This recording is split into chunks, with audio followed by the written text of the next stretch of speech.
Antes de empezar, agradecimiento a Javier por haberme invitado. Es un referente, no por la edad, sino por la trayectoria. Javier, creo, a mi entender, es quizá la persona que mejor ata los hilos de toda la temática del agua acá en Uruguay, con los distintos enfoques que tiene, porque hay mucha gente trabajando en el tema y creo que él tiene una visión bastante homogénea y conoce todo lo que se está haciendo en la materia, así que agradecimiento también agradecer a OCE por los 25 años que estuvimos ahí y que bueno, todas las cosas que vamos a compartir con ustedes las aprendí ahí. Andrea, que después que me fui de OCE compartimos mucha información por este amor a lo histórico del agua y bueno, también a la Intendencia de Montevideo, donde trabajo ahora, que es también una fuente importante de información increíblemente, porque es la institución que tuvo vínculo con el agua corriente desde que empezó el agua corriente de Montevideo. Así que bueno, acá les presentamos el título de nuestra presentación y vamos a comenzar. Quizás, como tenemos tiempo, de acuerdo a cómo vengamos, vamos a hacer un pequeño corte y cuando nos falte un poco más de la mitad para que no sea tan aburrido. Les pido esa comprensión ya de entrada. Bueno, en realidad esto es el temario que vamos a ver. Vamos a hablar primero definir la potabilidad, porque eso es lo que nosotros hemos trabajado.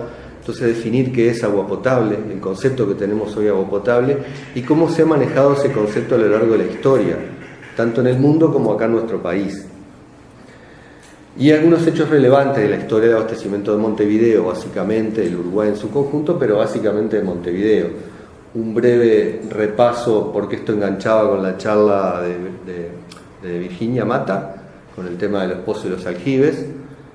Entonces, a lo que me avisó él de que no venía, yo apuradamente ahí preparé algunas cositas muy cortitas, igual una diápora más. Y bueno, hay un proyecto que hubo antes del de Aguas Corrientes para abastecer a Montevideo, que no fue el primero, ya se venía manejando desde hace mucho tiempo, el arroyo del Buceo, lo vamos a ver. Y bueno, después sí la historia del abastecimiento de Montevideo desde 1871 hasta fin de siglo, digamos, siglo XIX, que es lo que vinimos trabajando, con algunos hitos ahí que marcaron la historia de lo que hoy tenemos, que son las causas de lo que hoy tenemos como sistema de abastecimiento, que creo que todos nos sentimos orgullosos del sistema que tenemos, y sobre todo los funcionarios de OCE, más allá de las dificultades que se conocen y que existen. Pero bueno, Uruguay, desde el punto de vista objetivo, es un país que tiene una excelente cobertura de agua, si lo vemos comparativamente con la región y con el mundo. Nuestros indicadores son de los mejores de Latinoamérica y están comparables con los mejores del mundo. Y bueno, y algunas reflexiones finales, si nos da tiempo contar alguna anécdota de esa historia. Bueno, vamos entonces a empezar. Ustedes me paran lo que no entienden, porque esta parte primera es fundamental para entender lo que es el agua potable. El agua potable, la propia palabra, el significado de la palabra es agua que puede ser bebida sin incurrir en peligros. Eso significa la palabra potable. Y los requisitos son proteger la salud y además características organolépticas, o sea, que el agua no sea rechazada, gusto, sabor, olor, apariencia del agua, cristalinidad. Esos aspectos son importantes también desde el punto de vista de la potabilidad. Ahora bien, la Organización Mundial de la Salud, que es el organismo rector en materia de agua potable, tiene una definición de agua. Pero esa definición la OMS se creó recién en el año 1948, si mal no recuerdo, y esa definición es relativamente reciente. Define el agua potable como aquella apta para la bebida, la higiene personal, o sea que nosotros tenemos que lavarnos los dientes y la cara con agua potable, porque de nada serviría que bebiéramos agua potable, pero nos lavemos los dientes con agua contaminada. Para la bebida, higiene personal y otros usos domésticos habituales, como cocinar, por ejemplo, que no representa riesgo para la salud durante una vida de consumo y no es rechazada por el consumidor. Esa es la definición de la Organización Mundial de la Salud. Ahora, ¿qué significa eso? Que el agua que estoy bebiendo no representa riesgo para la salud durante una vida de consumo. Eso tiene asociado los conceptos de riesgo agudo y crónico. El riesgo agudo es aquel que esas son las enfermedades que se adquieren a menos de 24 horas de la ingesta. Por ejemplo, el cólera o cualquier enfermedad de menor relevancia, como un malestar estomacal, una gastroenteritis. Esos son los riesgos agudos que están originados por la presencia de virus, de bacterias, de protozoarios, de microorganismos patógenos. Pero también el agua no puede representar un riesgo a largo plazo. Es decir, el agua esta que estoy tomándola toda mi vida no me tiene que generar riesgo para la salud. Y eso está asociado a lo que se llaman enfermedades crónicas, que el agua con pequeñas concentraciones de determinados contaminantes puede provocar la acumulación en el cuerpo humano y a largo plazo provocar problemas de salud. Un ejemplo de eso es el arsénico. El arsénico, agua con pequeñas concentraciones de arsénico, bebiéndola durante toda la vida me puede provocar problemas de salud. Y hay otros también, como algunos productos utilizados en la agricultura. Bueno, todo eso están regulados. Y el otro concepto que dice ahí es que no es rechazado por el consumidor. El agua puede no generarme ningún problema de salud, pero si es oscura, si es fea, si tiene olor, tampoco es potable. Entonces hay un concepto que es interesante manejar. Que el agua no sea potable no significa que me enferme. El agua puede ser no potable porque tiene un aspecto feo, porque tiene olor, porque tiene sabor desagradable. No es potable porque se exige la definición de potabilidad, pero no significa que me enferme. Si la tomo, la puedo tomar y no me enferma. Entonces ese es el concepto que se maneja hoy de agua potable. Ahora, en la práctica, ¿cómo lo podemos resolver? En la práctica es potable si cumple con una norma. Entonces, recuerdo la época de OCE que el periodista pregunta, ¿es potable o no es potable? Bueno, blanco-negro eso por hoy. Si cumple con la norma, es potable. Si no cumple con la norma, no es potable. El concepto de potabilidad es otra cosa, pero hay que bajarlo a tierra para definir si es potable. Entonces la OMS emite lo que se llama las guías de calidad de agua de la OMS, que empezó a publicarlas recién en el año 83, porque antes daba normas internacionales, pero esas normas internacionales por todos los países somos diferentes, tenemos realidades distintas, tenemos desarrollos distintos, entonces es muy difícil tener una norma internacional de agua.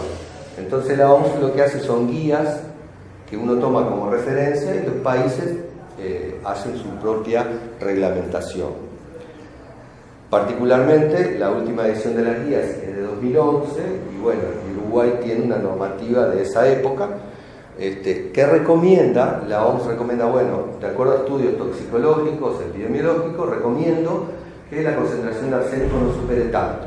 Y bueno, el país puede asumir ese valor o puede ser más exigente o menos exigente. La norma nuestra tiene de ambas cosas. Ahora, la potabilidad entonces es un concepto relativo, porque las normas van siendo cada vez más exigentes. Entonces, si nosotros miramos los indicadores de Uruguay de hace 20 años, esa misma agua que se calificaba como potable, hoy quizás no sería potable en la mayoría de los casos, porque la norma es más exigente. Entonces es un concepto relativo, evolutivo en el tiempo, de acuerdo con la tecnología, pero no es un concepto absoluto. Danilo, ¿alguna idea de cómo trabaja la OMS en esos cambios de definición? O sea, recién decía, se basa en estudios epidemiológicos, en fin, pero también la OMS es un actor donde los gobiernos tienen cierta incidencia, hay como filtros políticos también de esa definición, ¿o es realmente la academia y la ciencia la que van transformando? Sí, hay un debate en torno a eso, pero tiene un consejo consultivo técnico. Yo conozco a algunas de las personas, de Argentina hay un par de personas que son académicos y que toman los fundamentos, porque para cada parte ustedes las pueden bajar de la OMS a las guías, tiene para cada parámetro la explicación técnica de por qué pone ese valor. Entonces, tenemos que tomar como hipótesis que eso es cierto, porque si no, ¿hasta dónde llegamos con que no es cierto? Hay gente que discute las guías de la OMS, pero bueno, tomemos como que eso es cierto y válido. Si no lo es, tiene un grado de certeza muy grande porque tiene académicos de mucha trayectoria atrás, está toda la referencia en ese aspecto. Bueno, bien. Entonces, ¿cómo ha sido a lo largo de la historia? Porque eso es ahora, bárbaro. Pero antes no existía la posibilidad de hacer un análisis químico. No existía la química, no existía la biología, la microbiología no existía. Entonces, ¿cómo decíamos que era potable el agua o no?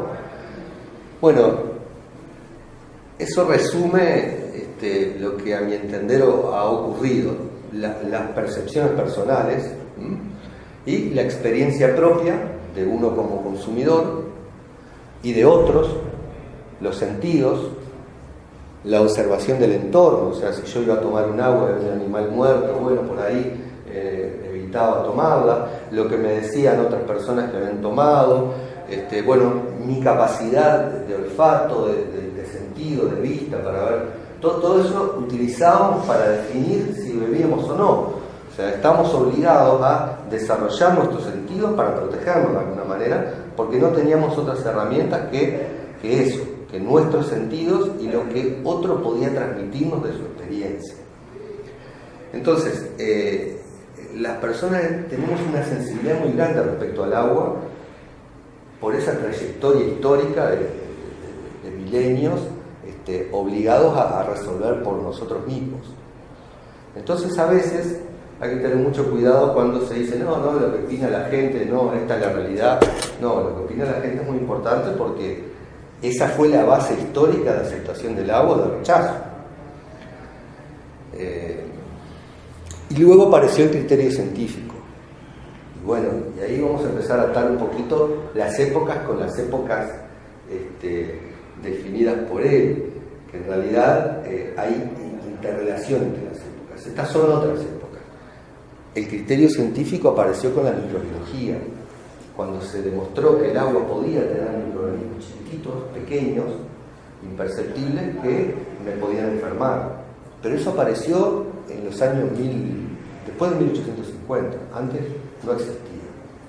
Y vamos a referirnos de a poquito, entrar en ese tema. Pero además de eso, no existían normas.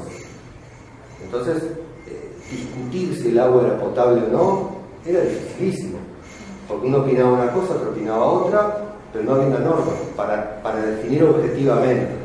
Entonces está lo que yo le llamo referencias. El doctor tanto del laboratorio tanto dice que la concentración de materia orgánica no puede ser más de 2 miligramos por litro, pero el doctor Jenkins de la universidad no sé cuánto dice que podría tener hasta 1,5. Y esas eran las discusiones, y la bibliografía así lo maneja, hasta ya entrado el siglo XX, cómo manejan ese tipo de información. Y yo le agradecía también a la Intendencia de Montevideo, porque en unos expedientes amarillentos del siglo XIX encontré mucha información de ese tipo, que es hasta pintoresca, que vamos a compartir algo con ustedes. Y lo más moderno es la norma. ¿Es potable o no es potable? Está la norma y se acabó. Eso es la realidad. Pero es chiquitito el tiempo en que nos manejamos con normas a todo el tiempo anterior.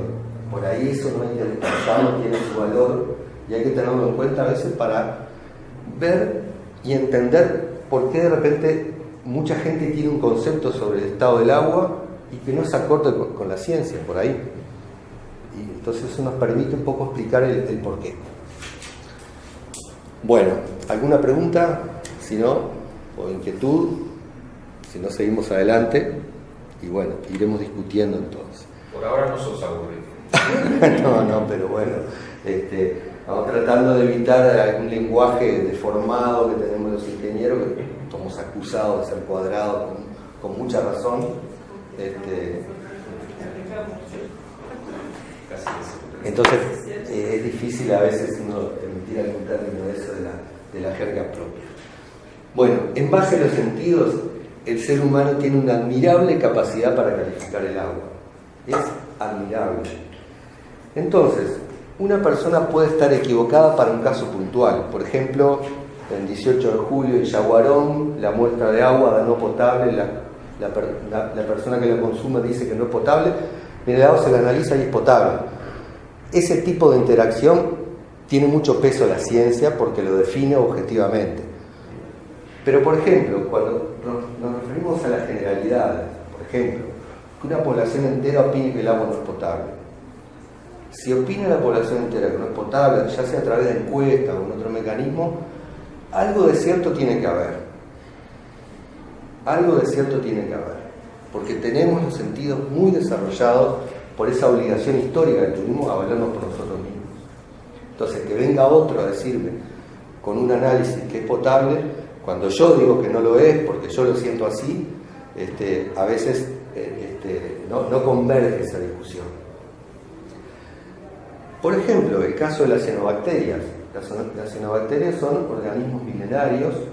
Él se refería al episodio 2013, marzo de 2013, que repentinamente Montevideo apareció con agua con sabor y olor, provocado por cianobacterias.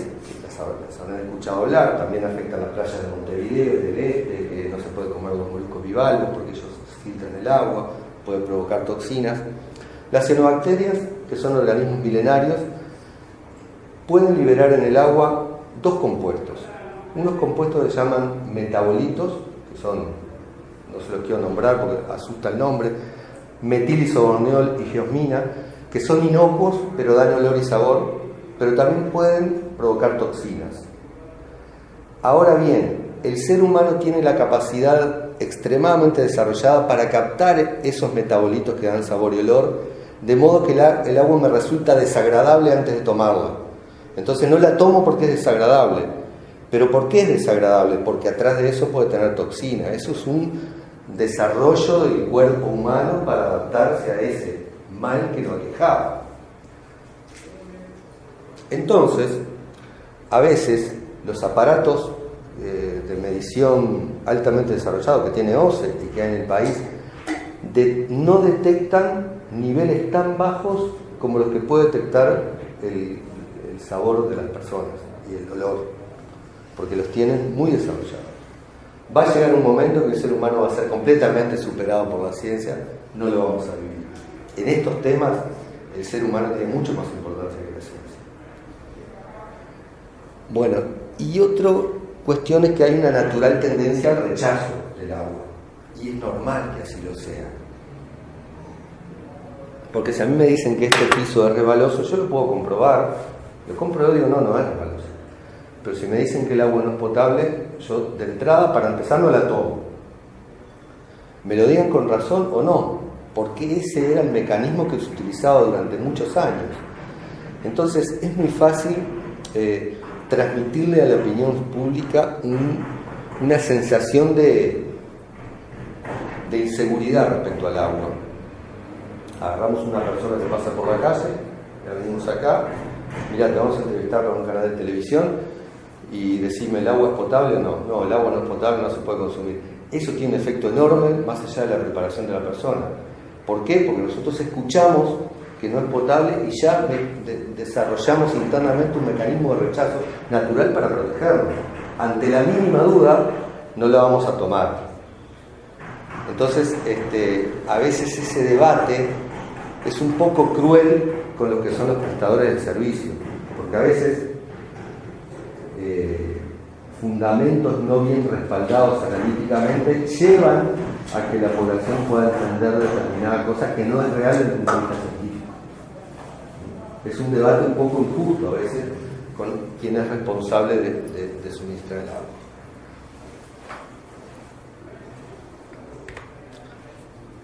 Y fíjense esta definición de agua potable de 1880. Prácticamente lo que dice son cuestiones de los sentidos. Ni amarga, ni dulce, ni salada.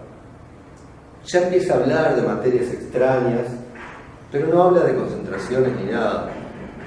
Que cueza las legumbres, que disuelva bien el jabón, o sea, Y después cuestiones de los sentidos, ¿no? Limpias, cristalinas, frescas, sin olor, sin sabor, o si le tienen un poco, ya dejaba una ventanita abierta para no descartarlo totalmente, pero fue la definición más antigua que pude encontrar, y esto es de una yo no lo puse ahí, pero una publicación nacional de esa época, fue la más antigua. Pero bueno, resumiendo, hasta esa época más o menos, un poco antes, lo que pesaba más eran los sentidos y el derecho personal a definir por nosotros mismos. Bueno, y acá vamos a empezar con, más allá de esto conceptual, que lo vamos a ir repasando un poco a lo largo de la charla, vamos a hablar de la historia del abastecimiento de Montevideo.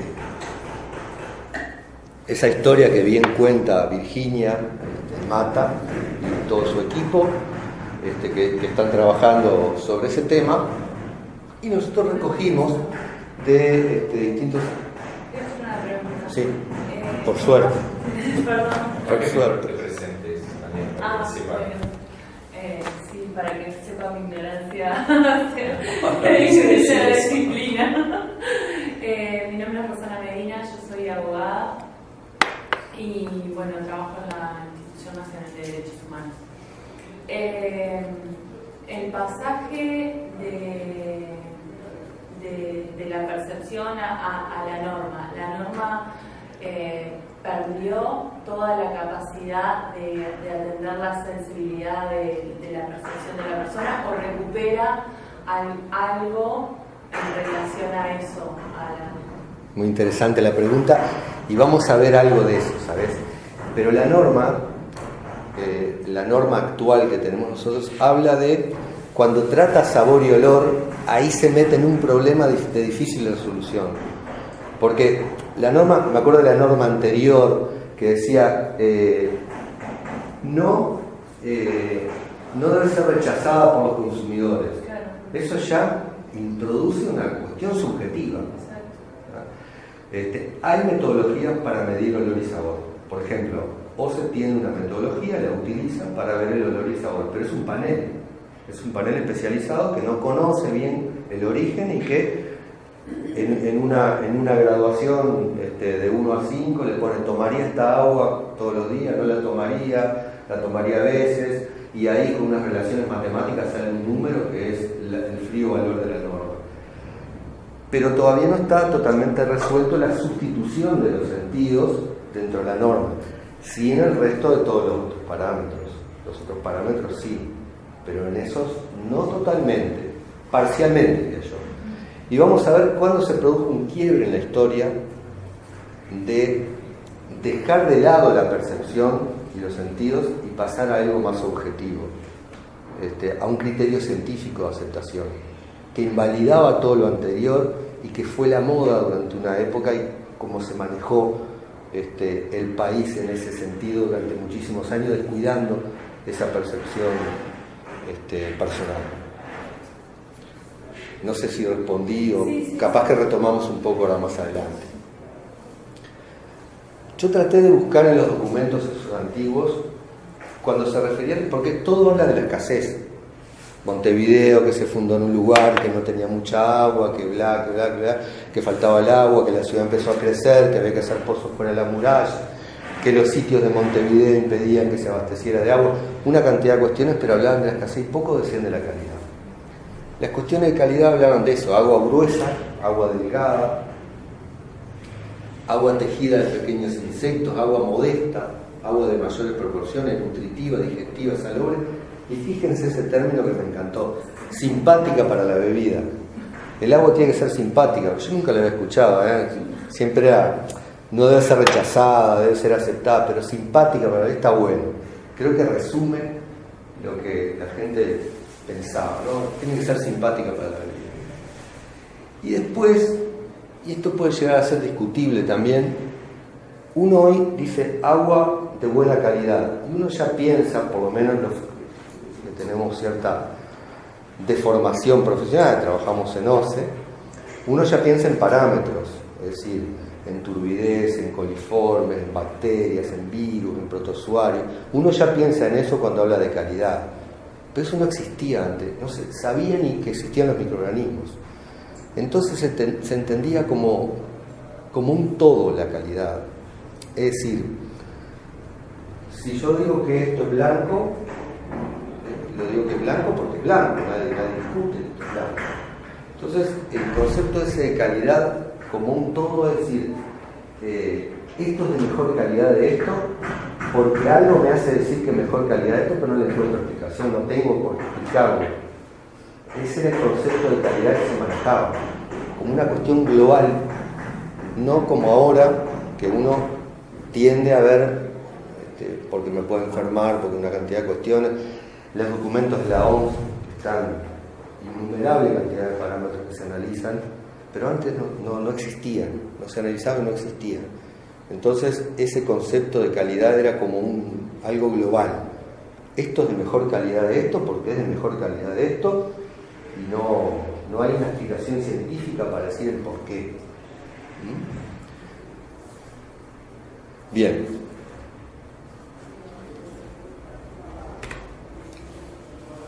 Bueno, nosotros vamos a hablar de la historia del abastecimiento de Montevideo, resumidamente, ¿no? Porque también las compañeras de OCE van a desarrollar con mayor detalle este tema. También creo que van a hablar de esa historia, y van a ir a Aguascorrientes, y bueno, van a todo eso. Bueno, acá vamos a ver un resumen histórico. Pero no quiero dejar pasar por alto una iniciativa de Bustamante y Guerra, porque ¿qué pasa? Montevideo, fíjense, de 1724, que fue cuando Zabala desplazó a los portugueses de Montevideo y de alguna manera utilizó un primer pozo que habían hecho los portugueses, y ahí se fueron abriendo nuevos pozos, después aparecieron los aguateros, los aljibes, como dijo él, pero la ciudad crecía y se decía, no, esto tiene que tener otra solución, no puede ser eso. Años y años y años, después aparecieron la fuente de las Canarias. El arroyo de las Canarias es un arroyito que corría por donde está la calle La Paz, que hoy está entubado hace muchísimos años. Es una zona muy baja, la zona de la estación del ferrocarril.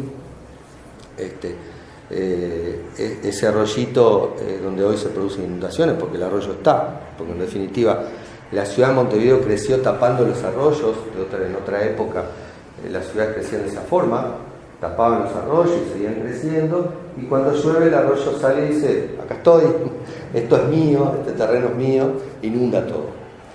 Ese era el arroyo de las Canarias, que era un lugar donde se sacaba agua. Después la fuente de la Aguada, un poco más hacia la Aguada.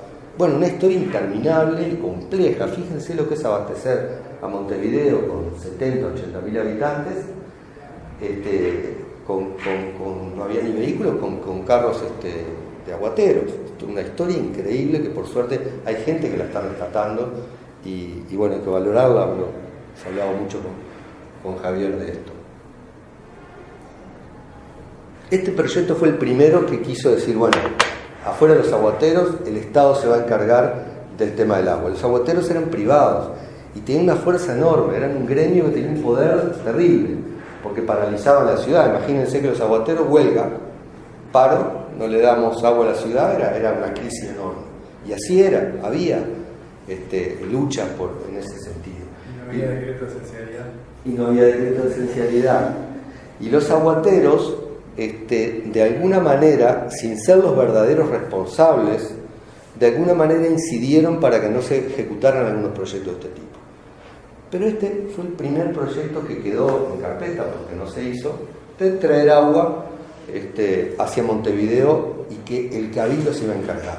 Y las obras se iban a pagar con los resultados del abasto que tenía el Cabildo, por carne, iba a financiar las obras.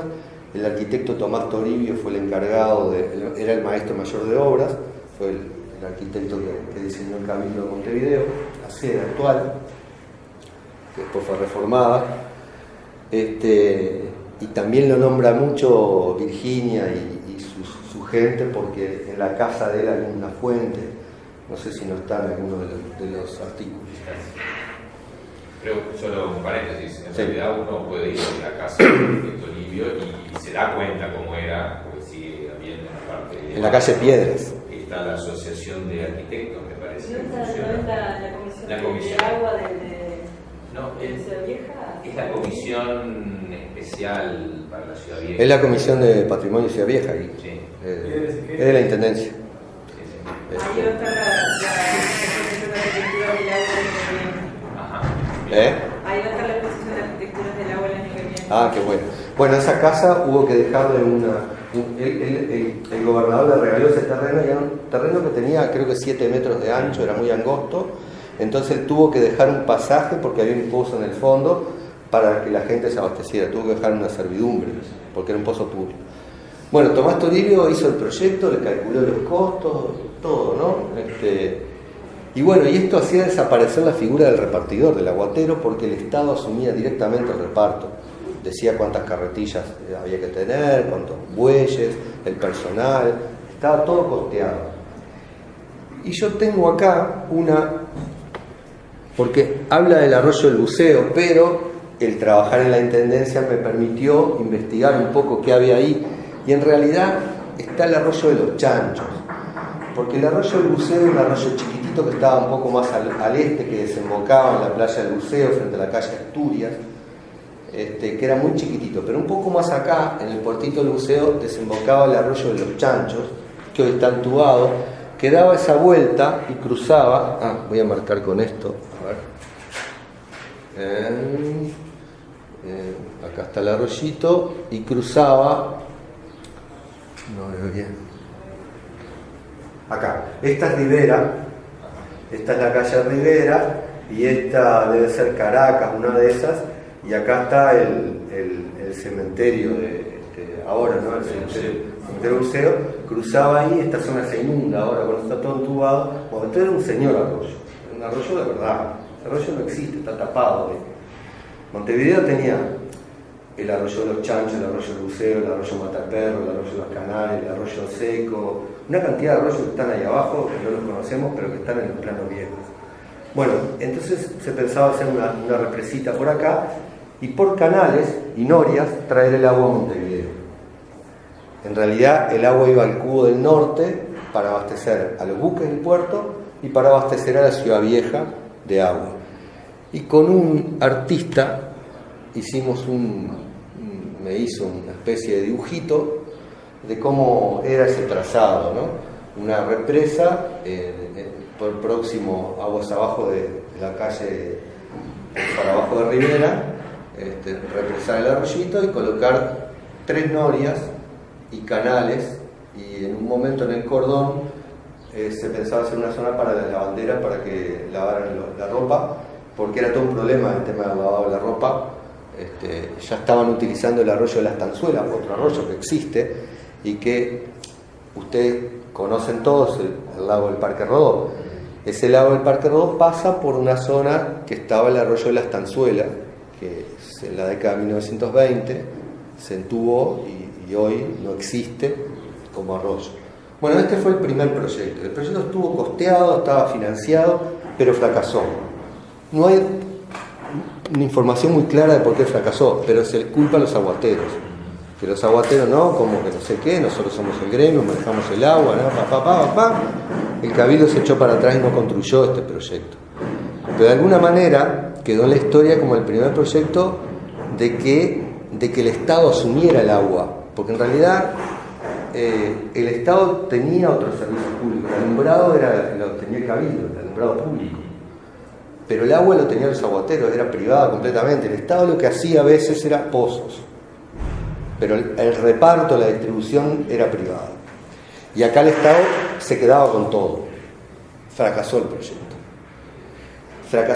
Y fíjense que de 1800, 1801, porque después el proyecto se volvió a tratar en 1801, 1802, el Cabildo lo volvió a tratar, y bueno, un poco el argumento fue que la guerra con Portugal, de España, había retrasado algunos dineros que venían, y bueno, y quedó la historia. Pero fue el primer proyecto, como decía, y pasaron 71 años para que en 1871 se inaugurara el servicio de agua. Pero entre medio hubieron otras iniciativas, pero todas fracasaban. ¿Bien? Si me permitís, solo para, ¿recuerdan en la clase que vimos la parte más ingenieril de los sistemas de elevación de las aguas? Esas norias que dibujaron Danilo y su artista son igualitas a algunas que están en el libro de Hassan, ¿sí? Y que tienen que ver, me imagino, con un tema de gravedad, y no se hace en contra de la gravedad. Claro, levantaba cada noria, podía levantar.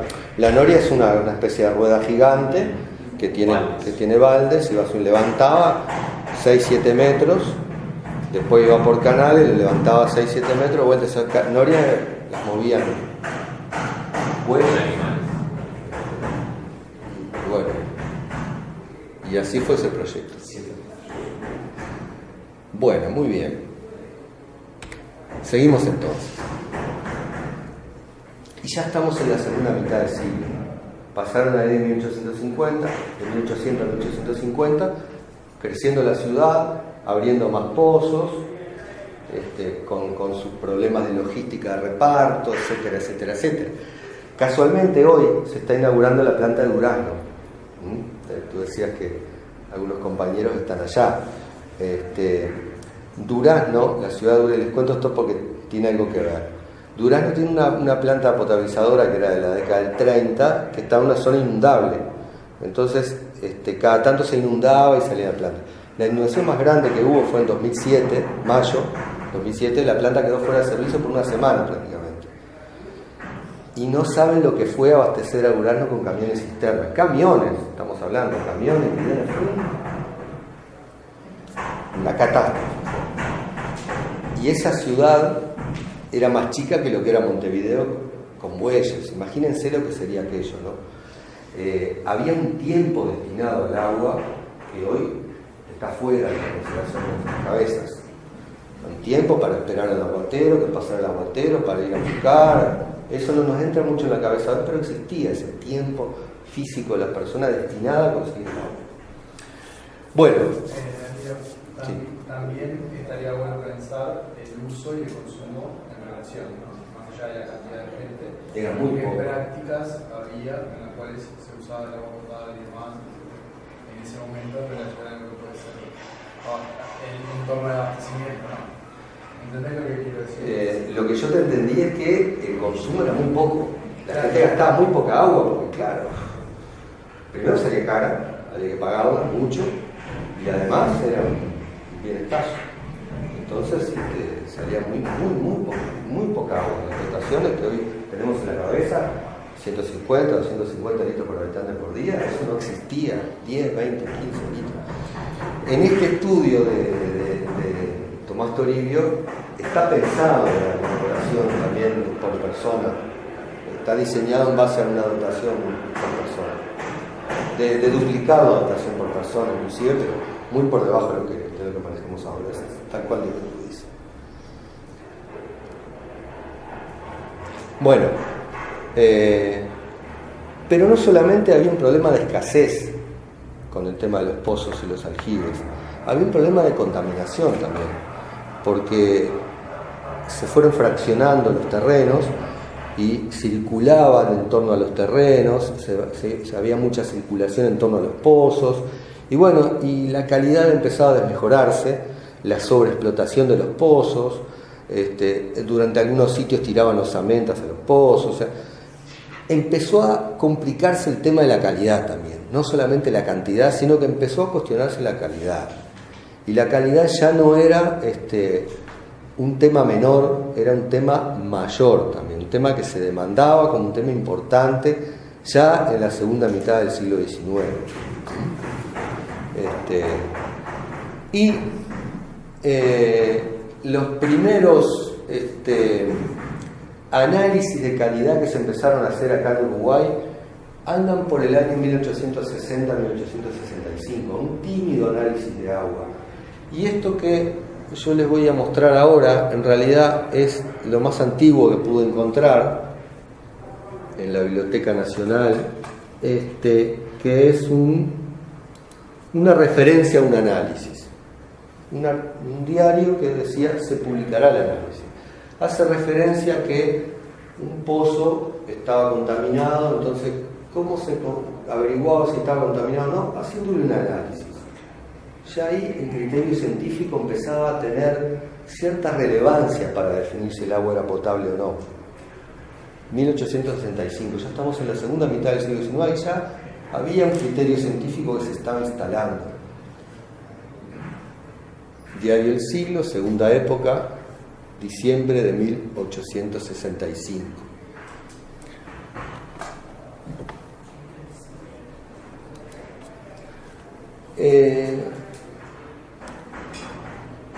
Montevideo sufrió la primera epidemia de cólera Uruguay, la primera epidemia de cólera en 1855.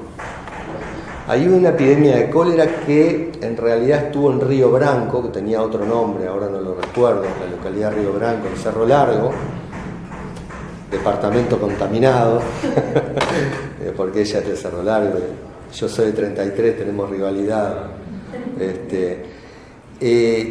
Pero un médico local de Cerro Largo y el doctor Vilardebó de Montevideo, que había trabajado en las epidemias, en algunas epidemias europeas, lograron contener la enfermedad y la enfermedad no se propagó al resto del país. Se contuvo ahí en la localidad de Río Branco. Eso fue en 1855. Pero en 1867, a fines, y en 68, hubo una segunda epidemia de cólera que fue muy importante. Mató muchísima gente, afectó Montevideo e incluso afectó a localidades del interior y afectó a la ciudad de Mercedes, que es la ciudad históricamente más diezmada por el cólera, porque ahí murió la cuarta parte de la población de Mercedes de cólera en esa epidemia.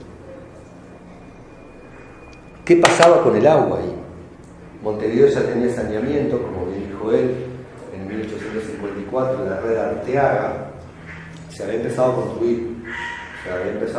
Caños de saneamiento. Pero Montevideo todavía no tenía agua potable. ¿Y qué pasaba con el agua? ¿Qué culpa se le daba al agua con respecto a las enfermedades? Porque no había microbiología todavía. Sí había experiencias y se sabía que había un vínculo empírico entre el consumo de agua y la enfermedad. Pero estaba demostrado que el cólera se transmitía por el agua. Y ahí estaba lo que se llamaba la teoría de los miasmas. ¿Alguno de ustedes sabe qué es la teoría de los miasmas? Para hacerlo más interactivo.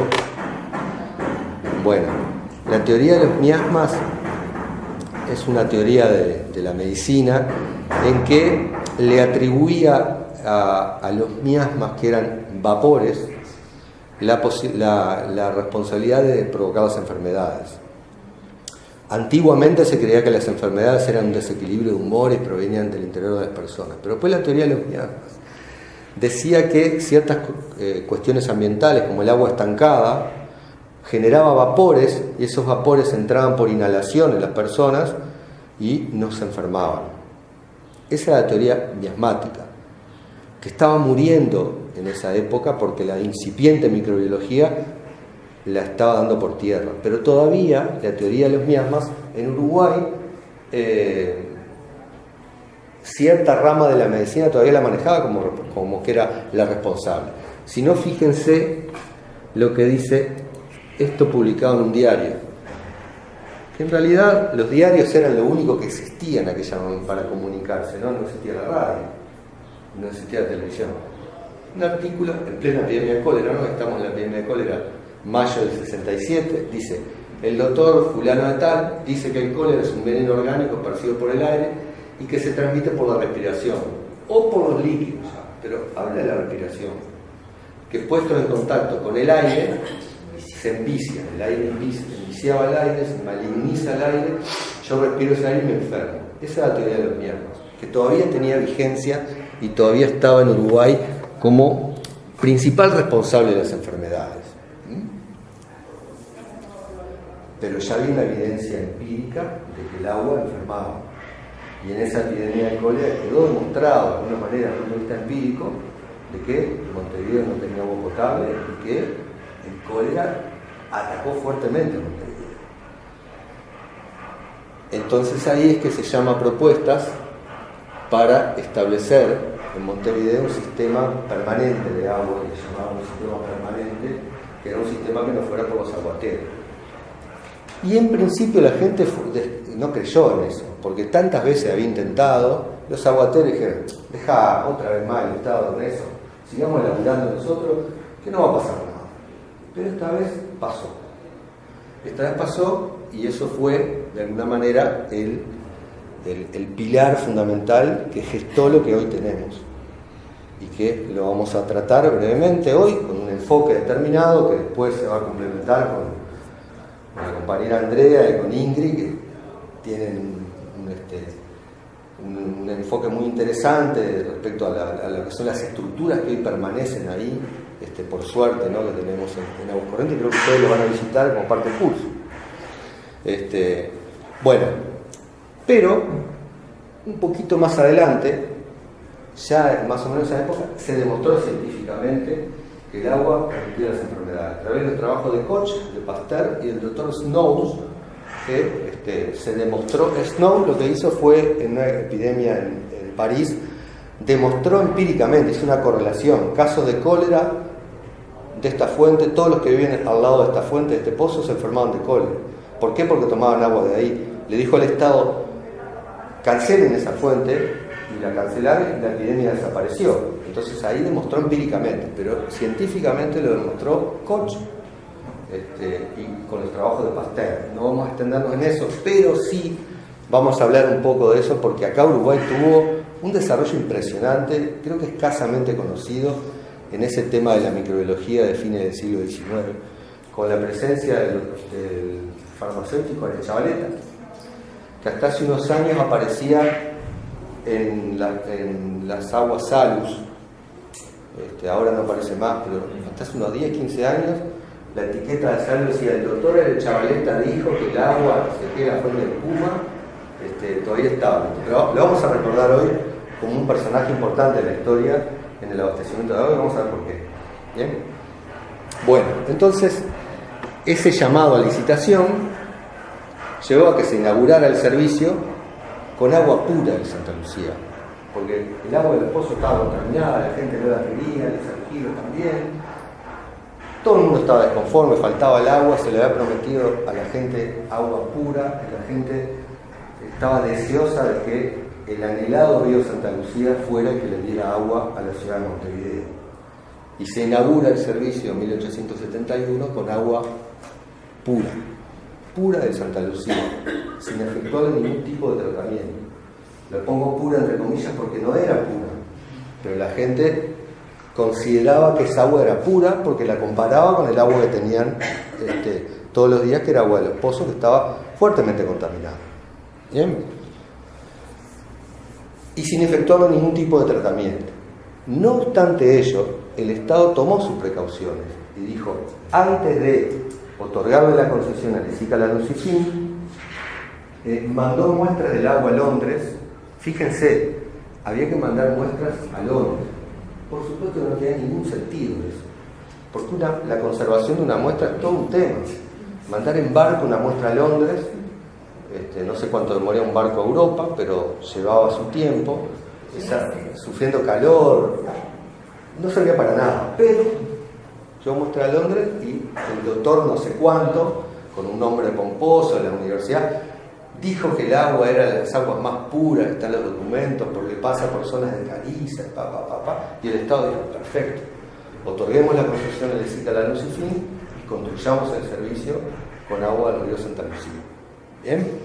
Eso fue en 1871 que se inauguró el servicio, y yo creo que les traje, porque ustedes lo conocen, pero seguramente pasan por al lado, ¿no?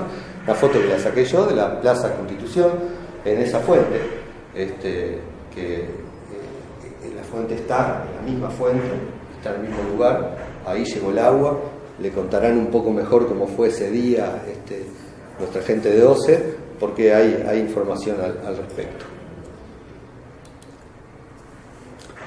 Bueno, y ahí es donde digo yo que la Intendencia de Montevideo, que en ese momento era la Junta Económico-Administrativa, empieza a tener un papel relevante en el agua, porque el Estado central dice, bueno, yo le contrato una empresa privada al suministro de agua, que era Lesica Lanusifin, la compañía de Aguas Corrientes, la empresa Aguas Corrientes se llamaba.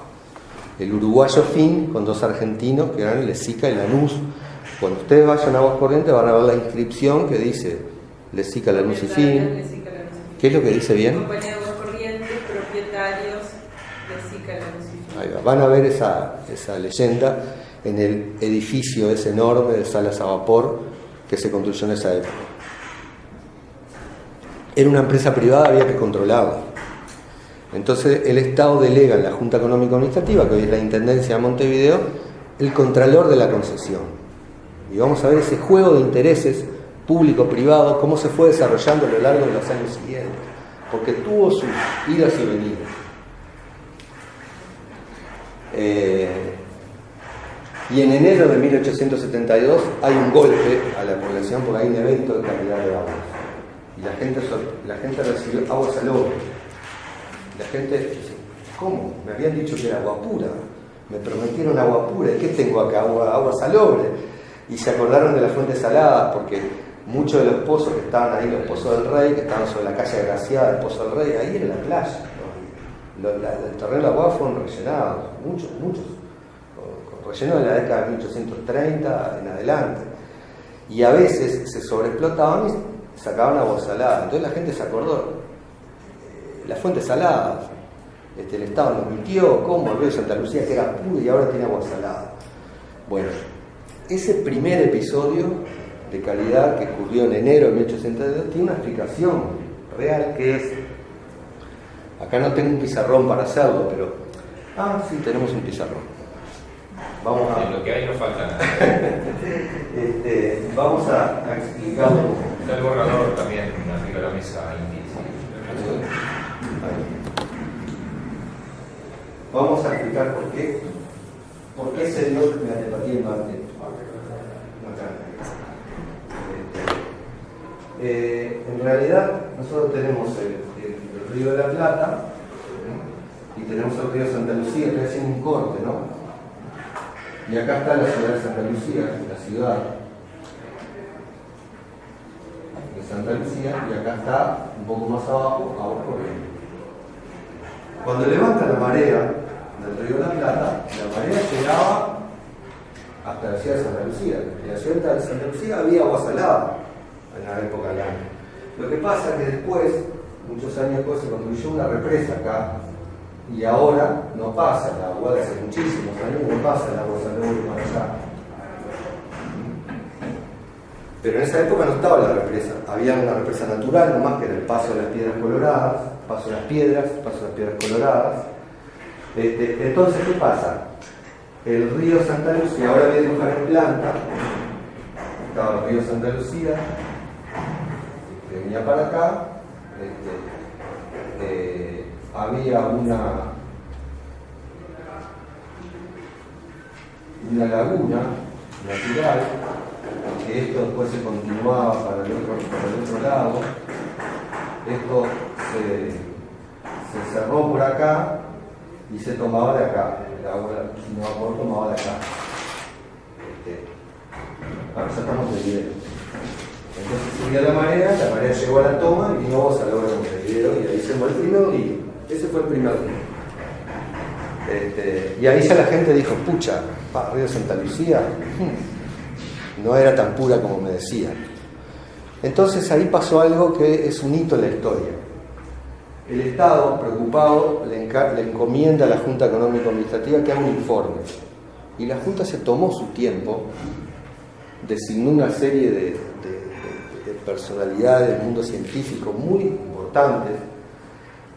Lo integraron profesionales de reconocida trayectoria en su momento, que fueron a Aguas Corrientes, estuvieron, analizaron todo el sistema e hicieron un informe que está fechado el 6 de mayo de 1834, que para mí es un hito en la historia porque marca el comienzo de la era de la explicación científica de la calidad del agua acá en el país.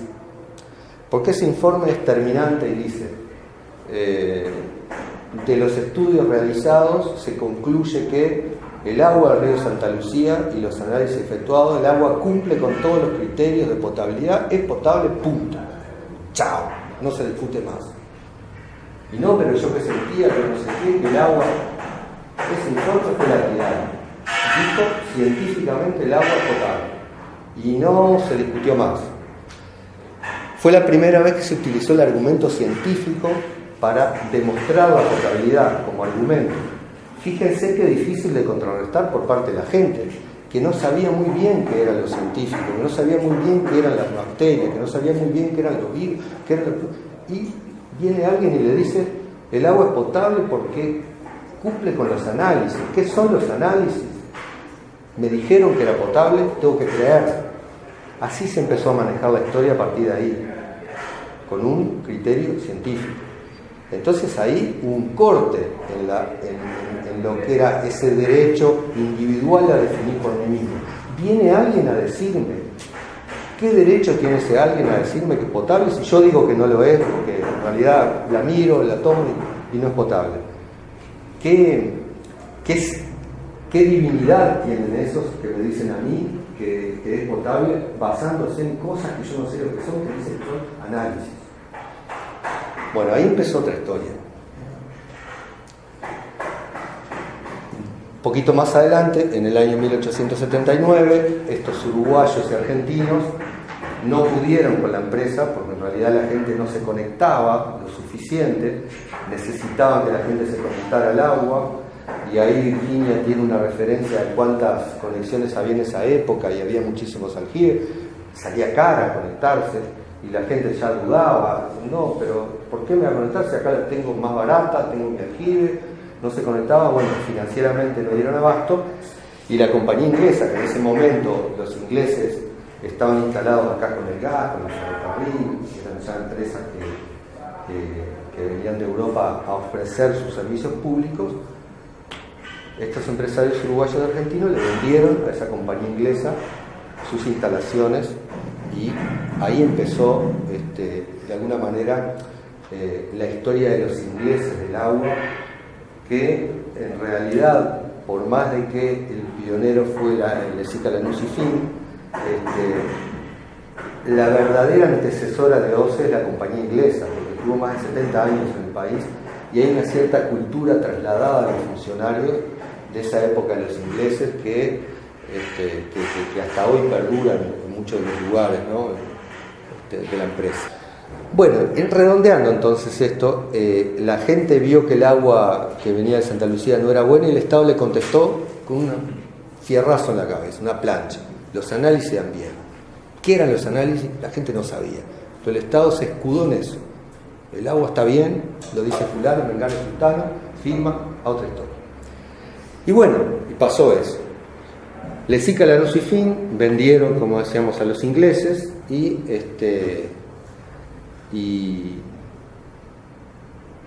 bueno, la empresa de los ingleses, que estuvo más de 70 años acá en Uruguay, tenía después, a partir de 1900 y poco, su sede ahí en Zabala, frente a la Plaza Zabala, ¿no? Ahí, y todavía van a ver en la esquina de la ochava de Rincón y Zabala, Montevideo Waterworks. Ahora es un banco, pero la fachada se conservó, dice Montevideo Waterworks. Una curiosidad nomás, para vean lo que es la historia, ¿no? Montevideo se abasteció exclusivamente de pozos de 1724, cuando Zabala echó a los portugueses, hasta 1871, 147 años. El año que viene recién va a haber 147 años de que tenemos agua corriente. Fíjense lo largo que fue esa historia de pozos, ¿no? El año que viene es un año bisagra, porque de alguna manera vamos a llevar el mismo tiempo abastecido del río Santa Lucía que abastecido de pozos. Por supuesto que hubo una época mixta, pero exclusivamente de pozos y aljibes fueron 147 años. Y que toma agua el río Santa Lucía 147 años, aunque no fue la primera vez que Montevideo tomó agua del río Santa Lucía, porque lo que dice la historia es que la primera vez fue en el segundo sitio de Montevideo, cuando los realistas que estaban en Intramuros fueron sitiados por las tropas criollas, y la única vía de salida que tenían era el puerto, entonces iban a la boca de Santa Lucía, cargaban los barcos y venían para adentro, y así abastecían de agua a los realistas que estaban en Intramuros.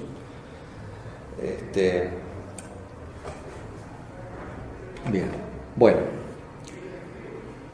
Esto también es una cuestión técnica, la vamos a pasar media rápida, pero en realidad es el primer criterio de potabilidad que se empezó a manejar acá en Uruguay fue el doctor Ángel Bryan, que se los quiero nombrar porque para mí es el personaje importante de esta historia, porque el doctor Ángel Bryan, médico, nacido en Gualeguaychú, en Argentina, que vivió acá en Uruguay, ocupó cargos políticos, fue jefe político de Montevideo. Jefe político era una figura que hoy no existe, pero existía en la Constitución de 1830, que era el representante del Poder Ejecutivo en la ciudad, que competencia con el presidente de la Junta Económica Administrativa, con la Intendencia. Es como que el presidente de la República hoy tuviera un representante en Montevideo, bueno, competiría con el intendente, había un juego de competencias ahí. Él fue jefe político en Montevideo, fue presidente de la Junta Económica Administrativa, y en un episodio de cólera que fue un hito de la historia, que lo vamos a ver ahora enseguida, él renunció a la presidencia de la Junta Económica Administrativa para ir un escalón más abajo y asumir la presidencia de la Dirección de Salubridad de la Junta para ponerse a cargo de contrarrestar la epidemia de cólera del año 1887. Bueno, pero ese doctor Ángel Bryan, fíjense lo que dijo él. Él dijo esto, vamos a leerlo detenidamente, porque él dijo hace muchos años algo que hoy es actual. Dice, los estudios que, por medio de análisis químico, se han hecho de las numerosas aguas que el uso había consagrado como salubres, han conducido a la formación de un concepto claro y preciso de la potabilidad, el concepto moderno encuadrado entre las cantidades llamadas límites. Es lo que hoy decimos, el arsénico no puede tener más de 0.01 miligramos por litro en el agua. Lo dijo el doctor Bryan en 1885. Bueno, y él acá en Uruguay trató de utilizar ese criterio científico e introducir ese concepto en lo que era la potabilidad del agua. Bueno, acá están los criterios, nosotros no lo vamos a ver, yo lo oculté, pero hay todos unos criterios, ustedes meten el agua, materia orgánica, está en la diapo ahí oculta, el material queda, después lo pueden ver. Pero vamos a ver entonces cuáles fueron los primeros criterios científicos de Uruguay. Porque Uruguay empezó a analizar el agua, ya dijimos hace un tiempo, pero no había normas. El primero fue en 1886. El laboratorio de la Junta Económica Administrativa, basado en referencias internacionales, en esos criterios de Bruselas, en ese Congreso de Higiene del año 85, dijo que la materia orgánica no podía tener más de 3 miligramos por litro en el agua. Lo dijo el laboratorio. En realidad, la institución Junta oficialmente se expidió en 1889, diciéndole a la compañía inglesa que podía dar agua con 5 miligramos por litro. Fíjense ahí ya, el político y el técnico. El técnico dijo 3 y el político 5. Vamos a ver por qué dijo 5 después. Pero ya empezaban esos problemitas que no son de ahora, que son de la historia. Pero bueno, esta fue de alguna manera la primera norma nuestra, un parámetro de calidad. Materia orgánica, 5 miligramos por litro, en 1889. Vamos a pasar a otro tema y después vamos a hacer un corte para el último temita, que nos quede un espacio más chico al final.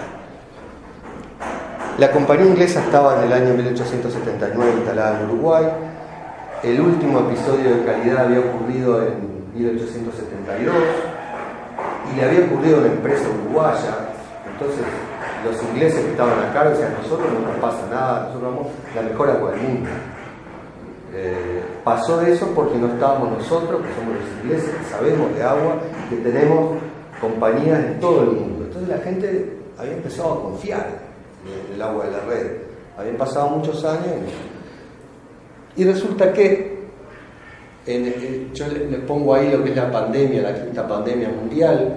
Dentro de esa pandemia ocurrió una epidemia de cólera en 1886, entre fines de 1886 y principios de 1887. Ahí fue que el doctor Ángel Bryan, presidente de la Junta Económica Administrativa, es decir, intendente hoy, renunció a su cargo para ocupar un escalón más abajo. Es como que Daniel Martínez dijera, renuncio a la intendencia y me pongo en la dirección de salud, por decir algo, el paralelismo entre los cargos. para ponerse a cargo del control de esta epidemia de cólera. Y esa epidemia de cólera fue importante porque permitió comprobar que el agua era el principal vehículo de transmisión, sin ningún lugar a duda, permitió comprobarlo acá en Uruguay. Fue un antecedente crucial para que se empezara a potabilizar el agua, que en aquel momento, como dijimos todavía, era agua pura del río Santa Lucía. Era agua natural. Y las personalidades que se destacaron fueron el doctor Bryan, director de Salubridad de la Junta Económica Administrativa, y José Arechavaleta, que en aquel momento Arechavaleta, él era español, tenía un laboratorio en su propia farmacia, pero había montado un laboratorio en la vieja Facultad de Medicina que estaba en la Ciudad Vieja. Había un laboratorio de microbiología había montado ahí. Esas fueron las dos personalidades que se destacaron para controlar esa epidemia y que esa epidemia fuera mucho menos importante que la anterior. Dejó mucho menos muertos por todas las medidas higiénicas que se realizaron en ese momento. Y muchas tienen que ver con el agua. Y fíjense lo que hizo Arechavaleta. En el año 1885 aisló y cultivó el vibrón del cólera acá en Uruguay, apenas 2 años después que lo hizo Koch en Alejandría, Egipto. Acá en Uruguay se aisló el vibrón colérico apenas 2 años después que lo hicieron en Egipto Koch. Y Arechavaleta no es conocido en nuestra historia tanto como debería serlo, por lo menos en la rama de potabilidad que es lo que nos manejamos nosotros. Seguro que no es un personaje conocido, pero tuvo una importancia muy grande en esa época. Y vamos a ver alguna cosa más que hizo también. Bueno, el doctor H. Bryan, que estuvo a cargo del episodio, miren todo lo que sugirió. Colocar inodoros en las letrinas. El inodoro tiene una particularidad, tiene un sifón. Ese sifón no permite que los gases ingresen a la vivienda. Ya Montevideo tenía red de saneamiento en gran parte de los lugares. Mandó inspeccionar todos los aljibes y hacer análisis bacteriológico donde se registraran casos. Y mandó analizar el agua del río Santa Lucía. El doctor Bryan fue un crítico desmesurado, quizás, con el agua corriente de Montevideo, por unas cuestiones que después quizás vamos a ver en la segunda parte de la charla. Y mandar a hervir el agua. La verdad que mandar a hervir el agua como una actividad preventiva fue algo que... ¿Pero por qué hervir el agua? Es calentarla. Bueno, lo que pasa es que hervir el agua, ustedes saben, mata a los microorganismos patógenos. Y el doctor Bryan, que tenía conocimiento de eso, mandó hervir el agua, que la gente no consumiera el agua si no estaba hervida. Porque el cólera se sabía que se transmitía por el agua a nivel científico, pero no se sabía si el agua corriente estaba contaminada con el cólera. Era una incógnita, porque todavía no se analizaba en el agua el cólera. Y mandó desechar una cantidad de cachimbas y manantiales que se utilizaban para abastecer de agua. Me está dejando mal la garganta el ruido ese. Porque... No, yo pido disculpas porque ustedes me escuchan bien, porque ustedes hacen un esfuerzo porque me cuesta escuchar. Bueno, pero fíjense, ¿no? Y si será importante a Arechavaleta, yo no se le haría un monumento a Bryan y a Arechavaleta. El 10 de diciembre del año 86, con los procedimientos definidos por Koch, logró identificar el cólera en el agua. Determinó el vibrón del cólera en el agua, Arechavaleta. Y lo hizo en el aljibe del asilo de mendigos. El asilo de mendigos era el actual Hospital Pasteur. Está en el 8 de octubre. Entonces yo digo, yo quiero conocer ese aljibe, lo quiero conocer. Entonces me contacté con el hospital y a través de los contactos que hice, le dije, les conté la investigación que estaba haciendo, digo, quiero conocer ese aljibe, fue el primer lugar donde se vio que había cólera en el agua, y lo conocí. Acá están las fotos. Esta es una foto que me dieron, una foto histórica del área de edilicia del hospital, que no se ve por un tema de luminosidad, pero acá está el aljibe. Acá está el aljibe, ¿lo ven? Sí. Bueno, este aljibe es que no está en el mismo lugar, o sea, Acá estaba el pozo, el brocal se lo llevaron y estaba en el primer piso, el brocal. Este es el patio central hoy. Acá estaba el aljibe tapado con ladrillo, ¿no? Acá está, este es el patio central antes y ahora. Se dan cuenta por la torre que está allá, ¿ven? Esta es la torre y acá está la torre. Acá estaba el aljibe y este es el aljibe. Y el aljibe dice 1840 y pico, que es cuando se construyó el hospital, el aljibe de esa época. Bueno, Arechavaleta, siguiendo el procedimiento, determinó el cólera ahí. Entonces empezó a medir cólera en el resto de los aljibes de Montevideo y a medir cólera en el agua corriente. Era un adelanto para la época poder medir el vibrión de cólera, analizar el cólera en el agua corriente. Entonces, el resultado que tuvo de 390 muestras que hizo de agua, encontró positivo en el aljibe de Mendigos y en Pozos de Maroña, en un caso, encontró, y en un depósito del campamento militar de Punta Carretas. Hay una historia ahí porque el famoso cuartel de Bastarrica, capaz que lo oyeron nombrar, el tercero de Cazadores, estaba en donde es Agraciada y La Paz. Ahí hay un cuartel enorme que se llama el tercero de Cazadores, que es el cuartel de Bastarrica. Ahí se enfermaron una cantidad de militares y murieron una cantidad de todos, les trasladaron a todos a Punta Carretas, a un campamento en Punta Carretas, y se enfermaron allá otra cantidad. O sea, ¿cómo se enfermaban allá también? Resulta que el agua que tenían ahí acumulada estaba contaminada con el cólera. Y ahí ya quedó completamente demostrado que el agua transmitía el cólera, y bueno, y eso era todo un problema.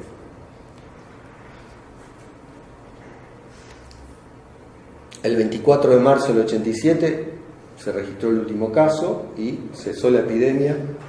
Murieron solamente 535 personas en todo el país. Ya las epidemias no eran tan mortíferas porque, bueno, Montevideo tenía agua corriente, en gran parte tenía saneamiento, la medicina había avanzado muchísimo. Fue una epidemia relativamente leve para lo que era el tenor de las epidemias de esa época. ¿Bien? ¿Cómo estamos de tiempo? Porque me fui extendiendo en algunas cosas. Bueno, 6 minutos de batería. 6 minutos de batería, bueno. Entonces, les presento el título ese nomás y vamos a irlo después. En coincidencia con la epidemia de cólera, un evento de calidad del agua en Montevideo.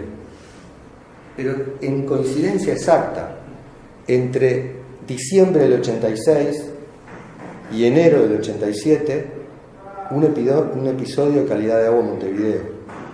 Y la gente que pensó, vino el cólera a Montevideo, el agua está turbia, tiene olor, tiene sabor. La culpa la tiene el agua, la culpa la tiene el río Santa Lucía. Vamos a hablar de eso ahora después del corte. Y lo que les pido de repente es que sean pocos minutos, así me da tiempo a aburrirlos un poco más.